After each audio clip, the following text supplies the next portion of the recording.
right now. Pittsburgh's best sports show is about to begin. Call us or tweet us. We've got things to talk about on the Ireland Contracting Nightly Sports Call. All right, thanks a lot, guys. Welcome inside the Ireland Contracting Nightly Sports Call. I'm Rich Walsh. I'll be joined by Chris Mueller in a matter of moments at the 93.7 The Fan Cam, and there he is. And I can tell you he's not looking forward to that weather as much as I am. I'm going to be standing outside getting ready for Steelers practice. I'd usually tape a show around 11 o'clock, and it's going to be 11 degrees with the wind chill. So I'm going to have to wear a hat, Chris. I'm not too excited about that. Yeah, that's wrong. You shouldn't have to. Just wear the ear warmers or something. I don't have those. I need to get those. Yeah, that sounds like a holiday, like a Christmas present for Richie Walsh. If your lovely wife is watching tonight's show, maybe she goes and gets you a nice pair of those. Richie, I'll have a 6-year-old out at the bus stop tomorrow in these temperatures, all right? And I might have to bundle up a 2.5-year-old depending on whether or not he sleeps long enough. Don't you drive to the bus stop, though? My kids make me drive 100 yards to the bus stop. That's what I do in the morning. The bus stop is maybe 150 feet. I could throw a baseball easily from my front door to the bus stop. So, no, we walk down the hill, and then I walk back up the hill. Your kids make you drive them 200 yards? Yeah, I have girls, and they want me to drive them. They're spoiled. I don't want to. I try to put my foot down. Put your foot down. I am. I'm going to start doing that. I'm going to start putting my foot down, and I'm going to make them walk to the bus stop. Tell them you walk to school uphill both ways, in a blizzard, even in the summer. Give them the whole speech. Come on. Yeah, well, it's going to be cold tomorrow. It might warm up a little bit in Philadelphia for Sunday's game. This is a game, obviously, I've been to the last 3 games in Philadelphia, 2008, 16, and what was it, last year? None of them were good. 2 years ago. None of them were good. I don't have a good feeling about this. I don't know about you, but, I think this is one game that I've had, circled since the beginning of the year that the Steelers are going to lose. Yeah, we all know the numbers. They haven't won there since 1965. They lost there, even the 79 team lost to the Eagles in Philly, the Dick Vermeil Eagles with Ron Jaworski quarterbacking. They lost to him in 97 in Philly when the Steelers made the AFC title game when a guy named Bobby Hoying from Ohio State was Philly's quarterback. And then obviously, I think I said on the show Chris, today, was that the Vince Papale team? The Dick Vermeil, was he it would on have that been team? right around there. Yeah. It might have been right around there. It might have been within a year of him being on that team, but he might have been, yeah. So they've had good teams in Philly that have beaten the Steelers. They've had mediocre teams in Philly that have beaten the Steelers. They've had great teams in Philly. I think the thing that makes me feel, and I said this on the show today on the PM team, Andrew asked me for a vibe check, and I said, my vibe is one word. I'm totally serene about this game. Don't care, because good Steelers teams, even great ones, even championship Steelers teams, go to Philly and lose. 2008, Roethlisberger gets sacked 1 million times. They lose 15-6. They've had teams that looked good. Carson Wentz carved them up in 2016. That was a pretty good Steelers team. Yeah. The 22 team was not, and they got shellacked, but it just seems to happen out there. I do think there's a couple things you could watch for. Are they able to slow down Barkley? How does that defense hold up? But they are going against a team that I think in Mike Tomlin's fever dream he would love to build here with Omar Khan, because they are good at every level on defense. They draft unbelievably well. Howie Roseman could win GM of the year, I think, almost every year. It's crazy to say this about them, Rich, but I think it's true. The biggest vulnerable spot really on their roster, non-special teams, is their quarterback, who they don't let throw the ball that much. I think he has regressed a little bit since he was second in the MVP voting in 22. But otherwise, that looks like a team that can only be stopped by another superpower team like the Lions. Hey, when you have Saquon Barkley, who's on his way to breaking the single-season rushing record, he's definitely the focus. So it's going to put the ball into Jalen Hurts' hands. Can he beat the Steelers? I don't have a good feeling about this game. Hurts has 13 rushing touchdowns. Barkley has 11. They just don't pass it a ton. It's so weird, though. I don't know if you've been paying attention to the Philly side of things. Not really. They're all mad at Jalen Hurts.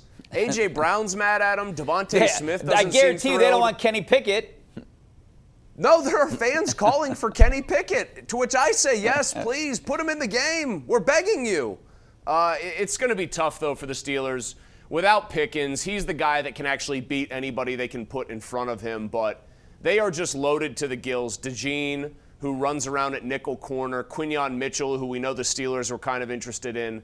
I mean, they really are stacked at every single level of the defense. The offensive line is still really good.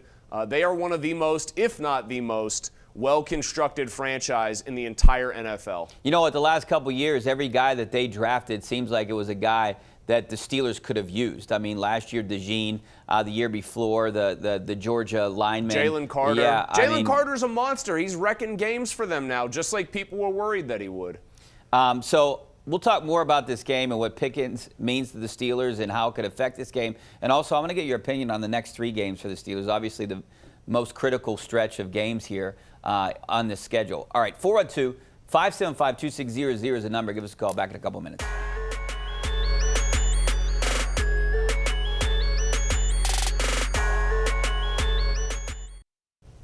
All right, welcome back to the Ireland Contracting Nightly Sports Call. This is our GMC Tweet of the Night. Big news out of Morgantown, West Virginia is hiring Jacksonville State head coach Rich Rodriguez as their next head coach. Running it back with Rich Rod. Mueller, you think this is a good idea?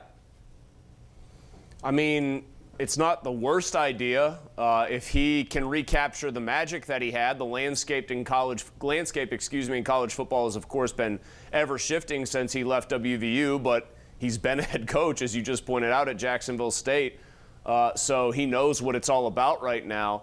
You know, I heard they were connected very briefly to, like, Brian Hartline, I think, from Ohio State. That would have been a home run, but I think a lot of people, you find out if you can go back again, right? Like, will it turn out as Johnny Majors 2.0 at Pitt, or is it going to turn into something better? Richie, are you interested in this little bit of trivia, though? Do you know how they say they write out the date in, like, Europe and Great Britain? So we write the month, the number of the month, then the day, and then the year. In Great Britain, they do the day. Oh, day. And then the month. Day, month, yeah. Yeah, the day, the month, the year. So Rich Rodriguez in West Virginia will be playing Pitt on September 13th next year. And that would be in Britain 13/9/25. Huh. Funny how that works. I like that. That's pretty interesting. That's a good tidbit for sure. All right, real quick before we get to these phone calls, these next 3 games for the Steelers, I mean, they're obviously a good team. They have 10 wins. But you got the Eagles, Baltimore, and Kansas City. Baltimore, I think their best matchup is Baltimore, but I always think you split games in a division. I mean, if they go 0-3, I don't even know what to think. If they go 0-3 and they're all close games and it's coin flips between really good teams, I'm not going to freak out. I'm not going to lose my mind. I'm not going to go crazy. I would like to see them win at least one of them, preferably 2. If you go and look at Kansas City, you're getting them at home, and you have to put aside what they have been for so long now, 2 straight seasons of just getting their act together and winning it all. They do not look close to that kind of team. They're still a good to very good team, but there is a strong odor of 2020 Steelers with them, with some of these great escapes. Yeah. I mean, they're a blocked field goal, like a shoelace or a tip of a toe for Isaiah Likely, and a questionable interference call, Rich, against the Bengals, and then the Raiders butchering the clock. You take those, 4 games that I just named, maybe 5? They could be a 7-6 football team very easily. And so I would like to see the Steelers handle them. And you know what? Show me you've got that mastery over Lamar Jackson still, even in his building. Like, I would love to see 2-1. This game coming up is the one that, to me, is a total throwaway just because they have such an ugly, ugly history in Philadelphia against the Eagles. The thing that worries me is the short week thing for the Steelers. They're not good on short weeks. I think Kansas City's beatable, and they would win if it was just a regular week. But, the 4 days thing, I never really bought into it, but it's definitely a trend that it's worth looking into. I don't like the Steelers on short weeks. All right, let's go out to the phone lines. We got Larry out in Wilkinsburg. How you doing, Larry? Hey, thanks, gentlemen. Happy holidays to you guys. I got a question to ask you. Wanted to get your take. I think that to really get a chance of beating the Eagles, what about their special teams? I think that if they can get them in short field situations of their special teams, keep them deep, have their defense kind of make some plays off of that, and also just have them attack them defensively and see what they can do on their special teams. I think that might be a key to them maybe being able to take a victory over it. I wanted to get your take. Maybe you're right, but I think the biggest key is stopping Barkley. I mean, can they do what Cleveland did, holding him to like 47 yards, 2.6 average yards per rush? I mean, that would be – Cleveland played them tough. Obviously, they're not unbeatable. They've lost twice, and they were kind of languishing for a while. They've had a couple close calls. Jacksonville almost mounted a ridiculous comeback on them. Carolina should have beaten them. Xavier Legette dropped a really well-thrown touchdown pass from Bryce Young. Bryce Young was really good in that game, by the way.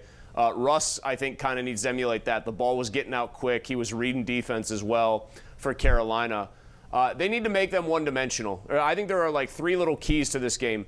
Make them one-dimensional, and that means make them a passing team, because even though Hurts can definitely hurt you that way, pun I guess intended, he is not nearly as good when teams know it's coming and when they can't just get into their zone read stuff. The other one would be start fast, because they are literally, the one bad thing about the Eagles, they are literally the worst first-quarter team in the NFL. And then the Steelers are going to have to continue their mastery of the third quarter. They're plus 74 in point differential in the third quarter. That is, I didn't check and double-check everybody, but that's, I'm quite certain, the best mark in the NFL. Dominate the early portions of each half and make them one-dimensional in the passing game, and you have a chance here, I think. But I'll just stress to people who have not watched Philly a ton this year, because I happen to have done so, they are just a very, very, very strong team in all facets. It's the best team, I would argue, that the Steelers have seen thus far this year. Slow starts have definitely hurt the Steelers. I mean, my biggest concern right now is Pickens not being out there, because he's just a game wrecker at times. He can beat you. He can make those plays. But we saw something in Mike Williams. I mean, it might have been for, what, 3 times, 4 times, the one catch that didn't count. But maybe we found something. Maybe not we. Maybe the Steelers have found something in him. Maybe he is the Mike Williams that we remember from a couple years ago. I don't think he's a run-by-you guy anymore. He's never going to be open. I think he's got very good body control still that he showed in that Browns game. He can still contort. He still has kind of good, ball-in-the-air instincts. So I think it's going to take trust from Russell Wilson to just throw the ball even when he looks covered. It's going to be more back-shoulder stuff, I would imagine. The guy I'm kind of interested in here in this game is Calvin Austin coming back and playing against a team that is the best in the NFL. By some metrics, against passes of 16 or more yards. So the Eagles defend the deep ball better than anybody. The Steelers, since Russell Wilson took over, throw it better than anybody at that yardage length. I think that's the irresistible force meets the immovable object, and I'm kind of very curious to see how that particular battle plays out. Austin's going to have to, I think, make at least one huge play in the passing game if the Steelers are going to win. Joe out in Bellevue. How you doing, Joe? All right. Hey, of our 4 remaining games, how about if we focus on beating all 4, but we need to beat the Ravens and beat the Bengals no matter what. It's almost not okay if we lose against the Eagles and the Chiefs, but let's beat the Ravens and the Bengals. What's your take? Yeah, 100%. I think they need to beat the Ravens. They would win the division that way. They need to stay ahead of the Ravens, that's for sure. But, it's hard to beat a team like the Ravens twice in a season. I know they did it last year, but that usually doesn't happen. So especially down in Baltimore, that's a tough place to play. I think it's a coin flip kind of game just because of the way the Steelers play. Lamar Jackson, they should beat the Bengals, but there you go again. That is a good Bengals offense. Their defense stinks. They should win that game. And they could win the Kansas City game. I don't like the short week. This is the game I think they lose. If you were to have me rank these teams, these games, I would say the Eagles is the top pick for me to lose. The Eagles are the best team of the 4 left right now. I'm not even sure it's close. I mean, I know they got outgained by Baltimore, but if people watch that game, they basically manhandled the Ravens after the first quarter and physically dominated them in a way that very few teams, even the Steelers, really ever kind of punk out Baltimore. I think they can beat the Ravens, the Steelers can. I think they can beat the Chiefs. I think they can beat the Bengals. And you know what? If they don't, though, say they end up losing, 6 games on the season. They go 1-3 down the stretch here. They're 11-6. If that doesn't get them the division, if Baltimore beats them and they end up somehow sliding ahead of the Steelers, If the Steelers end up in a 4-5 matchup with Houston, I'm not going to cry in my beer here because that seems like it would be a winnable road playoff game for this team. All right, let's go to Steve in Blackridge. How you doing, Steve? Richie, I'd like you to address the latest Bill Belichick rumors. I've heard he signed. Yeah, I mean, he's going to North Carolina. He's a Tar Heel. Yeah, he's a Tar Heel. Richie. I don't understand that. I mean, like, he's getting $10 million a year. He didn't have any job opportunities in the NFL. Why'd they pay him so much? Why do they want him to go to North Carolina?